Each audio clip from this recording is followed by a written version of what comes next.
So today's last guest here on the stage is Winaretta Zina, Head of Innovation Pole at the École Hôtelière Lausanne. Hello. We agreed to speak in your mother tongue to make it a little bit easier for me in order to don't show off my poor French. I'm delighted to have you here, Zina, since the blood of innovations runs through your veins since the very beginning of your career. Because before Zina started her current position at EHL, she gained her merits at the EHL, where she introduced key account management. Her focus was always on strategic partnerships to boost innovation. Her track record and her deep knowledge of both the startup as well as the hospitality industry, together with her degree at the EHL, makes her the perfect match to pull the strings of innovation for the hospitality industry. I hope so. We'll figure out in the next about 20 minutes. So welcome again, Zina. Let's talk about innovation in the hospitality industry. Yes. First of all, how do you judge the current state of innovation in our industry? Well, first of all, I'd like to just be humble about my judgment. So I will judge from my angle, which is really working close to startups and working close to EHL. I guess they're also experts in certain fields which might have other angles. From my angle, from what I've been observing, if we talk maybe about Switzerland, there's clearly been, with recent events, obviously a huge crisis, and I'd say to a certain point an awakening as to the importance of finding solutions, and through this innovation can bring answers, and this is what we're striving to connect, also with the Hospitality Booster, bringing closer the industry with new ideas coming from entrepreneurship and startups. From your very personal perspective, did the industry succeed in finding solution, especially during the past 18 months? We had a crisis called COVID, everybody knows that, or we still have. Yeah, I think there's unfortunately no miracle recipe, but there are ways of making things easier. And if we look at the industry as such, hospitality industry, I really see that there's, as I said, an awakening. So there's an interest that maybe before was diluted in operational tasks. It's more complicated to take a step backwards when you're working a lot, etc. And in those moments where suddenly you've got, well, unfortunately, a void on the market, you have time to reflect and to try and find solutions. So this was a moment where we had the possibility of showing some new ideas, and I think some people have gone a little more in that direction.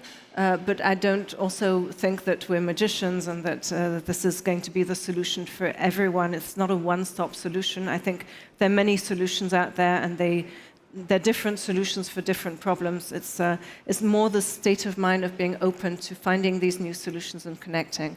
So do you, in your point of view, the crisis also provoked the hoteliers towards teaming up with startups, towards having a closer look at new solutions and not being, how do you call it, operationally caught? I think there has been a bit of an awakening on that front. There's also something that many people have probably observed also, which is a shift in values. We see it much more. People are more digital, there are more online solutions also. And then I guess also with crisis, trying to find solutions to optimize operations, finding solutions to attract clients, which are scarce, unfortunately. So there are solutions out there. And then something that we observed from the incubator point of view is also the value of sustainability, which has grown a lot. I measure it through the startups that come towards us because they want to join us. And sustainability, social impact, CSR, all that is really a core value today that we see, in addition to experiences, obviously. Yeah. We'll come back on those core topics for the industry later. We're interested about you as well. You're head of innovation pole at the EHL. Can you give us some insight also to the audience what that job exactly is? It's like something not very usual in other companies, I guess. Yes. So the EHL decided a few years back to boost innovation. Innovation is one of the core values of the group. And for that, we started with a project which in the beginning was really like a startup, a proof of concept, to start building a startup community around hospitality and food, and to see how the school can collaborate also with these startups through experts, with students, also mixing the assets and expertise from EHL within that new branch that we were developing. And in a few years, we grew to 23 excellent startups that are based with us. And having done this proof of concept today, we wish to continue growing, to continue attracting quality startups to support entrepreneurship and to give answers to the industry. But also the value for EHL is within the group, which is international, which has branches in Singapore, several branches in Switzerland also, and accredited schools worldwide, to offer possibilities to this network within EHL to boost innovation. So it's not just a local project, it's an international project, and that's what we're deploying today. And concretely, we also want to give our students the chance of developing an entrepreneurship career while they're students, so to be able to start developing those assets, and if they have a startup, to be able to join this community and grow it. So it's through that angle. I think today, in addition to, well, EHL's always been a pioneer in education. Innovation is one of the core topics for the group also. But I'm insisting on the group because EHL today is really worldwide. Yes, but in its very heart, to be honest, EHL is known as a world-class hospitality school. Yes. And how exactly does so much focus on innovation fit in this concept? Well, we have different assets that kind of carry the project. We have a huge network of alumni who are around the world, who usually have senior positions in hospitality industries or other industries. We have students. We have 3,500 students worldwide also who are active, new brains. Innovation kind of naturally comes through this generation. The generation is new. I put innovation and entrepreneurship together. There's also innovation through research, and that's also something that's being developed at EHL in the wake of what we're doing at the Innovation Pole. But coming back to entrepreneurs, we see that we have 1/3 of our students that want to, at one point, enter that world of entrepreneurship. So we see that the world is changing and there are new ideas that are emerging. So we want to be able to nurture them. And it's within that angle. It's not just offering world-class education. Even education is shifting today because we want to be a lifelong partner for learning. So not only during the period at EHL, but throughout people's careers. And so we're also evolving on that front. And on the other front, innovation is something that we need to develop because we see it from the inside. It's not just a buzzword. There's a need from our alumni. There's a need from our industry. With the reputation and the impact of the school, we believe it's our mission to be able to bring these answers. People turn to us to get these answers, and also to help our community grow new ideas and extended community, because the startups that are based at the incubator are not just from EHL. We have lots of talents that come from other industries. They can come from a technological background. They can come from corporates, so large corporates also who, after a while, decide that they want to fly with their own wings. So it's a mix between EHL and the outside world, because also EHL as such has a lot to bring because we're expert in our industry. We've got this international impact. But we're stronger together with technological experts, with academic partners. So the idea of the village and of the innovation hub is really being between those partners, both internal and external, to co-create together something more powerful. You just mentioned we're stronger together. Yes. So at the Village d'Innovation, the startups, do they intermingle with the students? Yep. How does that work? Can you give us exactly. Like a blueprint of a day at the Village d'Innovation, Yes. and also some success stories? Yeah. So actually we have one that's based here, RV, that they had a full journey with us. So they joined us initially because they wanted to get some very fast answers on a market they wanted to develop, and they worked with some students from the junior enterprise at EHL and got a quick answer package in 2 days. And then they joined us and they did student business projects, which are consulting projects with students. They actually did 3 of them with us, and they actually hired a student who worked on their projects. So we've got many collaborations, but that can give a full range. There are also students that can do internships in startups that are based at the village. And we have student committees that work on our communication. So we have a full visibility within the student committee of what's going on at the village. So you have the startups on one hand, very innovative, technological driven most of the time. You have the students, new, full of energy. But how do you ensure those two make sure that the ideas are adapted within the industry we know, as you mentioned at the very beginning, the hoteliers often are caught into operational daily business. How do you really make sure that those ideas are being adapted and making money at the very end? Yeah. So thanks. That's a good question.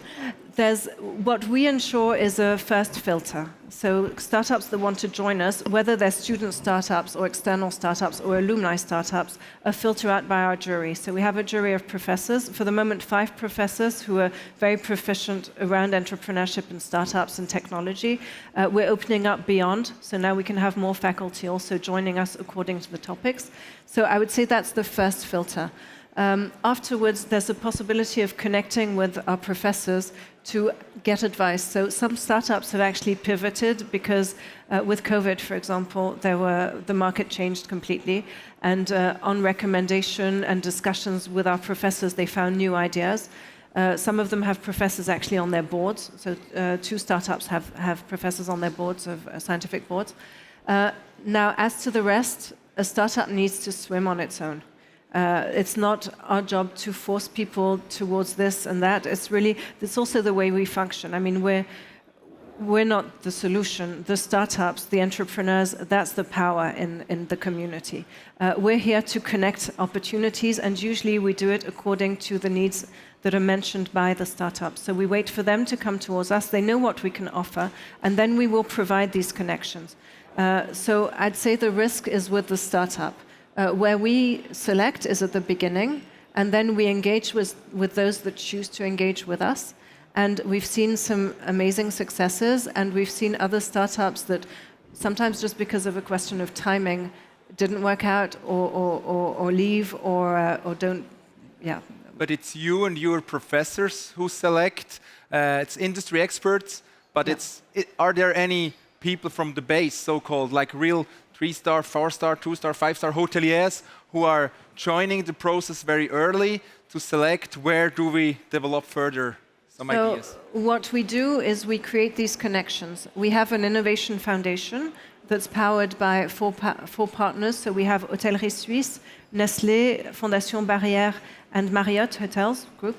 And they are the privileged partners in which we will valorize what's being developed. So we can create these connections, but we also go beyond with our network of alumni also. So it's not at the selection base, but it's according to if there's something relevant that needs to be pushed in one direction, we can make these connections. We have communication on our alumni blog every month, so we can update on what's going on at the incubator. So if there are any alumni in the crowd, I know there's one over there. There we go. Okay. Apparently they're few, and so they have access to this information.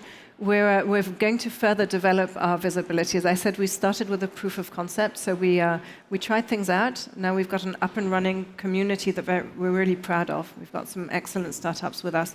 We have the stand at the entrance, and actually most of the startups are present, and entrepreneurs are actually filling up half the seats here. So please come and see what they're doing. Yeah. Nice, awesome. Just to come back to the EHL group, you just pointed out this entrepreneurial spirit within the group. What do you think, from your personal expertise, what is essential to boost culture of innovation in an enterprise, probably also in a hotel or in a hotel chain? Yeah. What are the main virtues you need to provoke? For an established business, I must say it's usually more challenging than something obviously that's being started, because then you can adapt to the market today. I observed when I was at EPFL, before coming to EHL, that companies that are really big on finding solutions and innovating usually need to remove themselves from operations and from their core daily business. It's very complicated. I guess it's like 20 years ago when you talk about marketing, people are like, oh, this is very, very nice and pretty, and as soon as there's a crisis, okay, let's forget about that. That was 20 years ago. Today, I guess innovation has taken that role, where it's fine when people have the means to play around with innovation, and that's from the perspective of operations. It's not always perceived within that culture how crucial it is. And just like marketing, we know today that it's central to activities. this is the positioning of innovation. And as I mentioned, I believe that with COVID, there has been an awakening around innovation on the importance of being able to adapt and optimize through these solutions. Let's hope this awakening lasts a while longer. Let's hope the pandemic ends soon. And as we say, the wave of innovation boosts on. If we assume that, in what fields should the industry plunge deeper into? Where are the main areas where we can use technology, digitalization, other aspects of innovation to really go a step forward, a step further?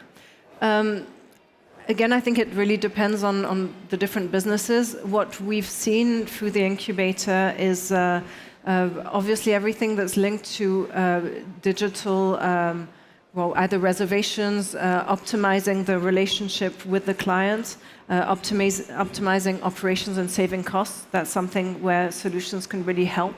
But also everything that's linked to contactless devices, IoT, for obviously the hygiene measures.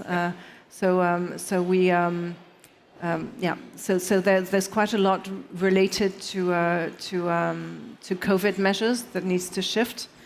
And I don't think, I think that's probably the two core things. But then sustainability and the values of customers, we can't underestimate the shift in values that's occurred. People are looking for experiences closer to nature, glamping, other solutions, and it's important to be able to see what's needed out there and how it can be addressed.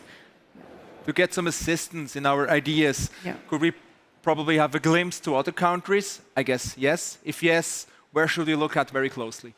So we were discussing this before, and I think there are many countries that we can find inspiration in. Obviously, the US, in Asia, and in Japan, you can have ideas also. We have capsule hotels at the incubator that's typically inspired from the Japanese capsules for napping. We have also a glamping company also that's from a Japanese designer. But as you're mentioning, we don't necessarily need to reinvent the wheel. It's important to see what's out there and what we can duplicate in Switzerland. So this is probably a shortcut. And I think that, from our perspective, we want to attract these startups on an international level more and more. We have a few already that have one foot in Hong Kong, one foot in Boston, so a little bit. Most of our startups are Swiss-based, but we're opening up worldwide, and we want to be able to now shoot beyond our borders and bringing some ideas from countries that might also have some things to bring to the. So to conclude what you just said, I'm trying to conclude. Swiss quality compared to the international creativity is the key formula to success if I want to be part of the future hospitality market. Well, I think in Switzerland we have excellent startups, and I'm very proud of the community we have here. But it's true that Switzerland is a land of innovation. We're a world leader of the Global Innovation Index for the past 12 years, and that's not for nothing. The tools in place to support innovation are fantastic on the government level, and there's really everything we need to be able to also transfer innovation from research to the market. And then lots of support, more than we need everywhere for startups, whether sites, financing. So Switzerland really is the place to be. I think that can be attractive internationally. Probably where we can probably be better is the size of our market obviously is small. So once startups are up and running, they need to be able to shoot on an international level. And that's probably where more support should be given to Swiss startups, in my opinion. Thank you very much for those fascinating insights in the EHL ecosystem. I would love to finish with a personal question. Oh. Have you always been, even if you were a little girl, fond of new things, or did you learn this innovative spirit you certainly have? I think I've always been fond of it. I used to play with little robots when I was a little girl. So I guess to a certain extent, yes, and I always liked science fiction. And I think that's a great inspiration for innovation. Okay, I guess you're a Star Wars fan. If you want to go further into details with Zina about her innovative spirit, I'm sure she will be around for some questions within the next few minutes. Thank you very much for your attention. I wish you all a wonderful end of the day here at Zurich. Thank you. Thank you. It is hot. It is.